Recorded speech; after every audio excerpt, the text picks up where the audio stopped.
नमस्कार मंडळी, श्री स्वामी समर्थ। श्रावण महिन्याला सुरुवात झाली आहे। श्रावण महिन्यामध्ये अनेक जण भोल्या शंकराची पूजा करतात, कारण शिव म्हणजे देवांचे देव महादेव अर्थात भगवान शंकर हे कलियुगात श्रेष्ठ देवता मानले आहे। यांचा वेद आणि पुराणात सुद्धा उल्लेख सापडतो। मनुष्य जन्म घेतला की प्रत्येक व्यक्तीच्या जीवनात दुःख संकटे असतात।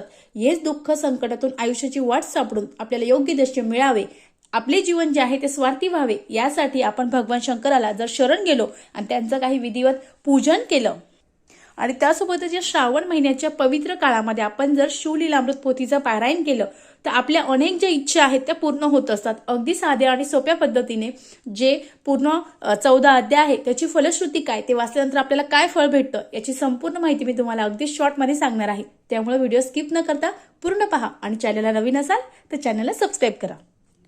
बघा मंडळी, भगवान शंकराची कृपा प्राप्त करून घेण्यासाठी शिवलीलामृत पोथीचे पारायण करावे। शिवलीलामृत पोथीचा पहिला अध्याय वाचला असता आपल्याला आपल्या सद्गुरूचे आशीर्वाद प्राप्त होतात। दुसऱ्या अध्यायात आपल्याला शिवभक्तीची अनुभूती प्राप्त होते। तिसऱ्या अध्यायातून आपल्याला आपल्या पापाचे क्षालन होऊन जीवनाला सद्मार्गाची दिशा मिळते।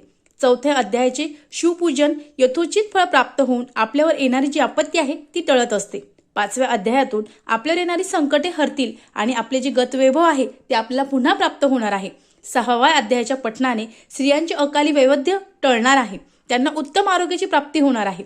सातव्या अध्यायाच्या पठणाने शिवशंकराची कृपा होऊन मृत्यूवर मात सुद्धा करता येणार आहे। आठव्या अध्यायातून संकटे शारीरिक व्याधीतून सुटका होणार आहे। नवव्या अध्यायातून पूर्ण जन्माची स्मृती होऊन या जन्माचा उद्धार होणार आहे। 10वा अध्याय पूर्ण झाल्यावर उमामहेश्वराच्या कृपेने प्रिय व्यक्तीची प्राप्ती होऊन जीवनाला एक नवी दिशा मिळणार आहे। 11वा अध्यायानंतर अपमृत्यू टळणार आहे, हित शत्रूचे जे बळ आहे ते कमी होणार आहे, प्रतिष्ठा मान सन्मान वाढणार आहे। 12व्या अध्यायानंतर आपल्या कुटुंबातील मृत आत्म्यांना सद्गती प्राप्त होणार आहे। परिवारातील भूत पिशाची बाधा जी आहे ती नष्ट होणार आहे। 13व्या अध्यायातून अध्यात्माची गोडी लागणार आहे, अडलेली कामे मार्गी लागतील। 14व्या अध्यायातून गुरुकृपा लाभेल आणि याचसोबत विद्येची प्राप्ती देखील होणार आहे।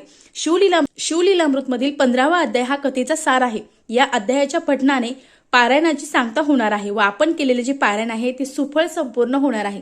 श्री स्वामी समर्थ। हर हर महादेव।